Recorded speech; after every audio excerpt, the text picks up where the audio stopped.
네, 복음의 시선으로 성도와 세상을 잇는 CGN-TV 뷰리집. 안녕하십니까, 오도훈입니다. 반갑습니다. 주영입니다. 네, 이 교회는 이 땅의 빛과 소금이 되고 또 세상 가운데 소망이 되어야 합니다. 이와 같은 교회다운 교회가 되려면 쉽지 않은 거듭남이 필요한 때인데요. 뷰리지에선 달라진 예배와 교회의 모습을 그동안 다양한 주제로 전해드렸는데요. 오늘 이 시간은 앞으로의 교회가 회복해야 할 방향성을 나누고자 합니다. 네, 이를 위해 신약교회의 회복을 꿈꾸는 가정교회를 중심으로 다음 시간까지 2주 동안 이야기 나누어 보겠습니다. 구체적인 사례와 신학적인 입장까지 깊이 있는 정보를 성도 여러분께 전하겠습니다. 먼저 현재 가정교회는 어떤 모습인지 CGN-TV 조준화 기자가 취재한 화면으로 만나보시죠. 코로나 사태가 장기화될수록 한국 교회의 근심은 커져만 갑니다. 교회를 떠나 돌아오지 않는 성도들, 줄어드는 헌금 등 많은 이들이 한국 교회의 위기를 말하고 있는 이때 흔들리지 않는 교회들이 있습니다. 이게 왜 이럴까? 이게 도대체 어떻게 이렇게 가능할 수 있을까? 여기에 이제 의문점을 가졌죠. 그리고 들여다봤더니 이거는 가정교회 형태였기 때문이다. 목회데이터 연구소 조사 결과에 따르면 가정교회는 일반 교회와 비교했을 때 몇 가지 특징을 보여주고 있습니다. 일반 교회와는 달리 가정교회에 출석하는 교인들은 교회를 출석하는 이유로 공동체 그리고 교회가 지향하는 가치를 꼽았습니다.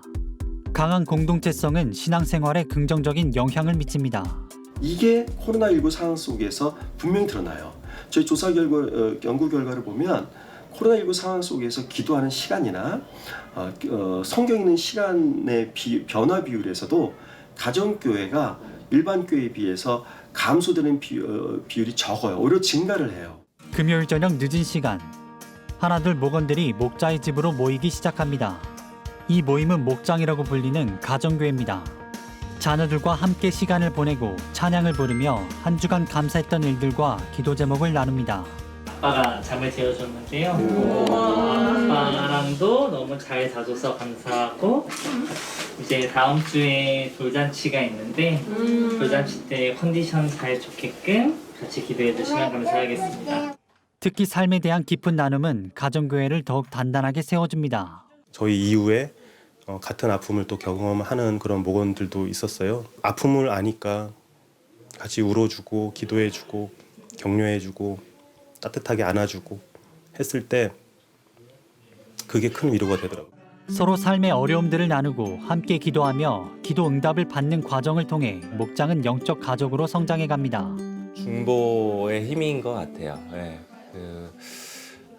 내가 속 편하게 나눌 수 있다라는 사람이 있고, 네. 그 다음에 그 사람의 어려움도 내가 듣고 했을 때 그 사람으로부터 보고 배우는 것들. 가정교회는 실제로 하나님이 맡겨주신 목원들을 목자 목녀들이 잘 섬기기 때문에 그 섬기는 모습을 보고 또 목원들이 보고 배워서 또 섬기는 사람들이 되고, 그래서 섬김이 자연스러워지니까 성도들의 삶이 참 많이 변하고 있구나.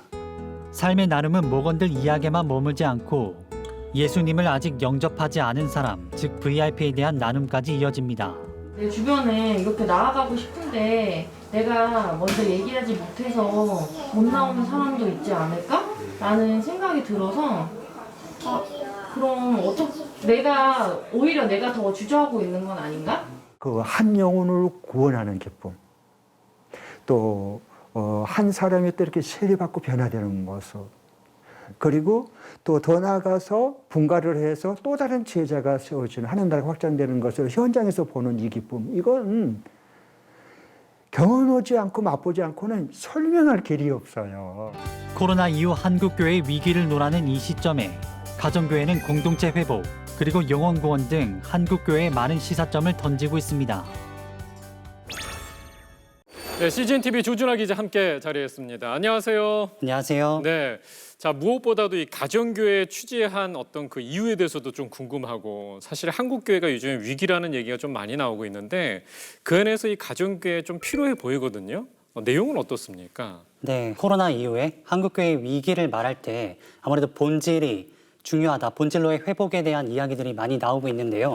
가정교회를 지금 하고 계신 목회자님들을 살펴보면 건강한 교회, 성경대로의 교회를 이제 갈급한 그런 마음으로 네. 가정교회를 시작하신 경우가 많았습니다. 한국에서 처음 시작하신 목사님에 따르면 이단이 아니냐라고 오해를 받기도 하셨다 하더라고요. 네. 근데 이제 전통적인 교단에 속해 계시면서도 가정교회를 하고 계신 목사님들이 대부분이었습니다. 이제 가정교회는 각 목회자님들의 신학적인 배경과 전통 교단의 역사들, 전통들을 다 존중하는 그런 형태라고 할 수 있습니다. 본질적인 교회를 이야기할 때 공동체에 대해서 이야기하지 않을 수가 없는데요. 그렇죠. 어떻게 왜 이제 가정교회가 공동체성이 강할까를 중점적으로 이제 살펴보게 되었는데 네. 예수님을 믿지 않는 분들을 VIP라고 하는데 이분들에 대한 영혼 구원을 이제 굉장히 중요시하고 있었습니다. 서로 이제 목장이라고 부르는 가정교회에서 목원들이 함께 VIP 전도하고 싶은 분들에 대한 이야기를 나누고 바로 교회로 가지 않고 이제 목장에서 이제 예. 함께 그 관계를 유지하면서 5년, 10년이고 쭉 가정교회는 이어지더라고요. 예. 예수님 안에서 하나의 가족이 되는 그런 모습들을 발견할 수 있었습니다. 네. 네, 영상으로도 보여주셨지만 현재 가정교회가 어떤 모습으로 운영되고 있는지 조금 더 자세히 설명해 주시죠. 네. 이제 가정교회 사역원을 중심으로 제가 취재를 진행했는데요. 예. 이 가정교회에서 중요시하는 것이 목장이라고 하는 평신도 중심의 소그룹 예. 형태의 가정교회였고요. 근데 실제로 제가 찾아가 본 이런 목장을 보면은 네. 결국 그런 본질적인 내용이 다르더라고요. 네. 단순히 이제 교제나 친목뿐만 아니라 또 예배나 제자 양육, 다양한 교회로서의 할 수 있는 기능들을 다 하고 있다라고 볼 수 있는데요. 네. 그 작은 차이가 아주 큰 차이를 만들었다고 볼 수 있습니다. 그 목장의 인원수가 한 얼마나 되나요? 네, 6명에서 12명 정도로 네. 이야기를 하는데요. 규모가 더 커질 경우에 분가라고 해서 그 목원이 목자로 세워져서 네. 또 다른 이제 목장을 구성하기도 합니다. 어떻게 보면 이제 작은 교회다 보니까 성도가 목회자 일을 또 해야 되고 좀 더 많은 리더십을 좀 많이 발휘해야 될 좀 필요성이 좀 느껴지거든요. 그런 부분에서는 좀 한계가 좀 있을 것 같아요. 어떻습니까? 네, 이 가정교회에서 평신도분이 사역자로서 이제 하게 되는 과정을 네. 먼저 설명드리면요. 이제 평신도 세미나라는 게 있습니다. 2박 3일의 과정으로 이제 진행되게 되는데요. 삼공부라는 이런 이론적인 그런 공부도 하게 되고 네. 그것뿐만 아니라 이제 직접 목장을 운영하시는 곳에 찾아가서 숙박도 하면서 직접 보게 되거든요. 네. 그래서 그 목장에서 어떻게 목자님이 목양을 하시는지 네. 이렇게 보고 느끼고 그렇게 들으면서 그런 것들을 바탕으로 본인이 목자로서 헌신해야겠다, 섬겨야겠다라는 그런 마음들을 결단하게 되거든요. 성도 여러분들이 가정교회를 조금 더 열린 시각으로 보려면 어떤 전제가 필요할까요? 네, 그 목회적인 관점과 신학적인 관점을 좀 균형 잡게 좀 바라볼 필요가 있을 것 같아요. 신학만 강조하게 되면은 이제 목회 현장의 이야기가 빠지게 돼서 자칫 탁상 공론이 될 수가 있고요. 목회적인 측면만 강조되다 보면은 자칫 잘못된 신학적인 배경이 자리 잡을 수 있기 때문에 네. 어떤 교회론에 대해서 조금 더 잘 논의가 되고 연구가 진행될 필요가 있다라고 생각합니다. 네. 잠시 후에 저희가 전문가를 모시고 좀 이야기를 나누는데요.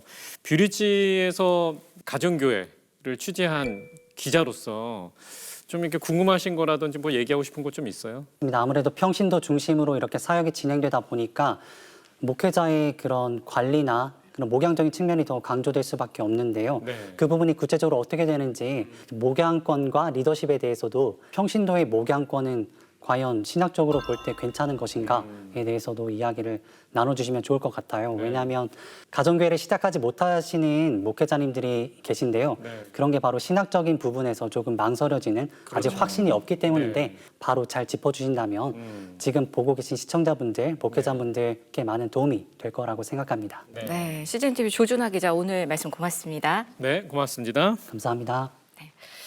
계속해서 급변하는 시대 속에서 교회와 성도의 역할을 얘기 나누겠습니다. 여러분, CGN-TV 뷰리지와 함께 하시죠. 네, 한국 교회의 위기를 말하는 목소리가 참 많은 요즘입니다. 이 시대에 필요한 교회의 모습을 함께 고민하며 성도 여러분에게 필요한 시간을 이어가겠습니다. 누구보다 가정교회를 잘 설명해 주실 사역자이자 가정교회 전문가라고 할 수 있겠는데요. 전 국제가정교회 사역원 원장 최영기 목사님, 전 고려신학대학원 원장 김순성 교수님 함께해 주셔서 고맙습니다. 네, 안녕하세요. 안녕하세요. 네, 반갑습니다. 앞서 이제 기자랑도 이제 가정교회에 대해서 좀 이야기를 나눠봤는데 저희가 요거 좀 정의를 좀 내리고 가야 될 것 같거든요. 먼저 교수님께서 좀 말씀 좀 부탁드릴게요. 20세기 중반 이후로 이제 미국 한국에서 두 가지 형태의 교회 갱신 운동이 일어납니다. 네. 하나는 이제 그 전통적인 제도권 교회 형태를 부정하고 사람들이 이제 소수의 신자들이 가정집에서 모여서 하우스 처치 또는 홈 처치라는 그런 이름으로 일어난 비제도권 가정교회 운동이 네. 하나 있고요. 또 하나는 기존의 전통교회 내에서 교회가 상실한 교회됨의 본질인 소그룹 회복을 통해서 교회 갱신을 시도한 셀교회 운동입니다. 네. 지금 이제 오늘 우리가 나눌 이 가정교회는 93년도에 옆에 계신 최영기 목사님께서 네. 미국의 휴스턴의 한인교회에서 독자적으로 시작하셔가지고 한국과 전 세계 선교지로 확산되고 있는 그런 교회 갱신 모델이라고 할 수 있습니다. 네. 그 앞서 언급한 그 하우스 처치나 그 홈 처치와는 달리 셀교회 운동의 연장선에서 기존의 전통교회의 틀을 인정하면서 네. 그 안에서 교회의 체질을 성경에 나타난 본래의 모습으로 갱신하려는 유형이다, 이렇게 말씀드릴 수 있습니다. 현장에서 경험하신 목사님은 가정교회 뜻 어떻게 정리를 내릴 수 있을까요? 27년 전에 네. 가정교회를 시작했을 때 그냥 가정교회는 보통 명사였습니다. 가정에서 모이는 교회. 네. 근데 왜 가정교회를 하는가? 신약 성경 읽어보면은 신약교회에 등장하는 교회는 다 가정에서 모이는 가정교회였어요. 그래서 저보고 가정교회를 정의해라 그러면은 신약교회, 신약 성경에 기록되어 있는 교회, 이거하고 가능하면 가깝게 만들어보자. 네. 그래서 하다가 모자라면 보충하고 네. 잘못됐으면 고치고 끝없이 신약 성경에 나타난 교회가 가깝게 해보려는 닮아가려는 신약 모습. 교회. 네. 저는 가정교회를 그렇게 정의하고 네. 있습니다. 네, 그러면 그 중에서 이제 리더십이나 목자 역할을 하는 게 목사님이라기보다는 성도인 경우가 대부분인 거죠. 예, 이제 그것도 그 가정교회의 그 핵심 가치는 성경대로입니다. 네. 그래서 조금 말씀드린 것처럼 가정교회를 하는 이유도 성경에 기록된 교회가 가정교회를 하는 거거든요. 그래서 성경대로라고 이제 말할 때는 단순한 성경의 이해와 단순한 순종입니다. 성경이 그렇다면 그런 줄 알고 아니라 그러면 아닌 줄 알고 하라고 그러면 하고 하지 말라고 그러면 안 하고. 그래서 이제 차차 얘기가 나오겠지만 리더십이나 이런 것도 어떤 이론보다는 성경에 어떻게 돼 있나 뭐 이제 이래서 이제 거기서 찾아가고 목사는 이제 그런 리더십을 발휘하려고 그러고 또 성도들은 이제 성경에 기록된 이런 리더십을 이제 실천을 하려고 그러게 애쓰죠. 네, 그런데 8, 90년대 한국교회에서도 사실은 성경 공부라든지 제자 훈련 이런 게 많이 이루어졌잖아요. 그런데 가정교회와는 조금 어떤 부분이 다른 건지 교회 안에 소그룹과 좀 구별되는 어떤 가정교회만의 신학적인 특징이 있을까요? 첫째는 그 필요와 목적 면에서 구역과 순모임 또 이런 그 성경공부 소그룹은 그 초점이 거기에 참여한 신자들 개개인에게 맞추어져 있습니다. 그래서 우리끼리의 필요를 채우는 그런 내향적인 모임이라 이렇게 말할 수 있겠습니다. 그런데 가정교회 목장은 방향성이 달라요. 가정교회 키워드가 섬김이에요. 섬김, 네. 그 스피릿이. 그러니까 저 사람을 위해서 내가 섬기고 그리고 이제 이것도 그 안에 있는 믿는 자들끼리의 울타리를 뛰어넘어서 교회 밖에서 하나님을 알지 못하는 비신자, VIP라고 그러죠. 그들에게 하나님의 사랑을 전하는 그런 기능까지를 함께 아우르고 있다는 면에서 첫 번째로 차이가 있다는 것이죠. 네. 예. 그리고 두 번째 이제 구조적인 측면에서도 차이가 있는데요. 이제 구역과 순모임 성경공부 소그룹은 교회 안에 속한 하부 조직입니다. 그 속에 있기 때문에 자체의 공동체성이 약합니다. 네. 그에 반해서 이 가정교회 목장은 이 공동체성이 강한 모임이라고 할 수 있는데 이 공동체성을 말할 때 여기 핵심적인 단어는 깊은 관계성. 그러니까 너와 나의 깊은 관계성으로 형성된 성도의 교제, 사랑이 담긴 성도의 교제라고 말할 수 있는데 그러한 모임이라는 면에서 차이가 있는 거죠. 세 번째로 이제 제자 훈련의 원리 면에서도 차이가 있는데요. 성경 공부 모임은 지식 전달, 또 공부 중심, 이해에 초점이 맞춰진 그런 방식이지만은 가정교회 목장은 목자가 섬김으로서 섬김의 삶으로서 본을 보여주고 목장 식구들이 그것을 보고 배움으로써 주님을 닮아가는 제자 훈련의 장이 된다는 점에서 앞에 소그룹과는 차이가 있는 거죠. 이 교수님께서 이 구조적인 부분과 또 실행적인 관점에서 또 말씀해 주셨는데 소위 말하는 필드죠. 현장에서 경험하는 그 가정교회의 차이점은 어떤 것이 있을까요? 거의 비슷합니다. 영원권에서 제자 만든다 하는 목적은 근데 그 차이는 뭔가 하면 우선 이름에서 차이가 오죠. 셀은 세포고 예. 그래서 셀교에서는 세포이기 때문에 일정 기간 안에 번식을 못하면 암세포다. 제거하지 않으면 몸 전체가 죽는다. 그래서 없애기도 하고 이러잖아요. 근데 이제 가정교회는 가족이기 때문에 막 20년 동안 분가를 한번 못해도 목자하고 식구들만 괜찮다면 둡니다. 가족이니까. 오래 가니까 속속들이 잘 알겠습니다. 그렇죠. 이제 그런 차이가 있고요. 이제 또 한 차이는 이제 셀교회는 효율에 초점이 맞춰져 있기 때문에 그래서 효율만 좋으면은 여자끼리 모일 수도 있고 남자끼리 모일 수도 있고 가정에서도 모이고 직장에서도 모이고 그런데 이제 가정교회는 가족 공동체로 회복해 보는 거기 때문에 효율이 떨어지더라도 가정에서 모이고 모이면 꼭 가족처럼 밥을 먹고 이제 그러다 보니까 이 따뜻한 분위기 때문에 안 믿는 사람이 와서 이제 예수 믿게 되는 거예요. 그러니까 셀교회는 이제 영혼구원에 초점을 맞췄지만 굉장히 많은 관리가 필요하기 때문에 오래 지속이 안 돼요. 보세요. 근데 이제 가정교회는 뭐 25년, 30년 가까워지만 쭉 될 수 있는 것이 가족이니까. 네, 그 성경에 나온 교회의 모습을 닮아가려고 노력한다는 게 참 의미가 있는 것 같은데 요즘의 현실은 사실 교회 생각하면 좀 무거운 마음이 드는 평가들도 많잖아요. 그럼 이런 시점에서 교회와 성도들이 가져야 할 시각 어떤 거라고 보시는지 김순성 교수님께서 말씀해 주시겠어요? 사실 시대가 지금 굉장히 급변하고 있잖아요. 저는 이런 시대 속에서 사실 오늘날 전통적인 교회 패러다임이 지금 급속하게 붕괴되고 있습니다. 그럼 유럽의 교회들도 지금 거의 비선교지로 바뀌고 있고요. 미국 교회도 지금 아주 빠르게 쇠락의 길을 걷고 있습니다. 우리 한국 교회가 직면한 위기는 훨씬 더 심각하죠. 이 기독교의 공신력 추락, 또 출산율 저하로 인한 주일학교의 붕괴, 급속한 노령화 등 한국 교회의 위기를 우리가 좀 정확히 바라볼 필요가 있습니다.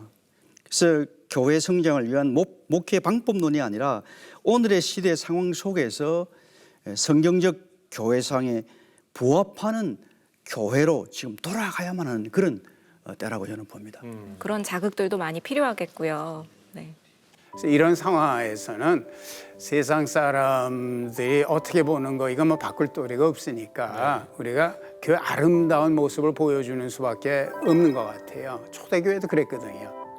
그냥 그때 사회 신분이 지금보다 훨씬 더 엄격한데 종하고 상전이 같이 둘러앉아서 먹었다는 거 이건 충격을 준 거거든요. 오히려 낮아지는 아름다운 모습이었던 그렇죠, 거죠. 그렇죠. 그래서 이거는 정말 성경적인 교회를 만들어 갈 때 이런 것이 이루어집니다. 답은 그것밖에 없는 것 같아요. 어떻게 사람들 시선에 신경 쓰기보다는 이제 어차피 우리는 예수 믿어야만 구원 얻는다 하는 거 포기하지는 않은 용목에 돼 있으니까 아름다운 교회 모습, 아름다운 공동체 모습을 만들어가는 것밖에 답이 없지 않나 싶습니다. 교수님께서 말씀하셨듯이 그리스도가 우리 안에 있는 모습이 가장 중요할 수 있겠네요. 그렇죠. 입으로는 그리스도가 아니라 내 안에 계신 그리스도, 삶에서 체험되는 그리스도 이런 것이 필요하겠죠. 아이들과 같이 예배를 보면서 차세대의 신앙 전수가 좀 이루어지는 게 있습니다. 가정교회에서는 자녀들이 지네들 눈에도 더불어 살고 섬기면서 사는 게 좋아 보이는 모양이에요. 그래서 이제 많은 가정에서 난 아빠 엄마처럼 나중에 크면 목자 목녀하겠다 이러거든요. 이 목장에 들어와서 정말 내가 사랑받을 만한 가치가 있는 존재구나. 이걸 알고 나니까 나도 다른 사람을 사랑하겠다. 이런 결심이 들더라는 거예요. 정말 성경이 우리에게 말하고 있는 그 세계 속으로 한번 뛰어들어갔으면 좋겠다. 그런 복을 다 누렸으면 좋겠습니다.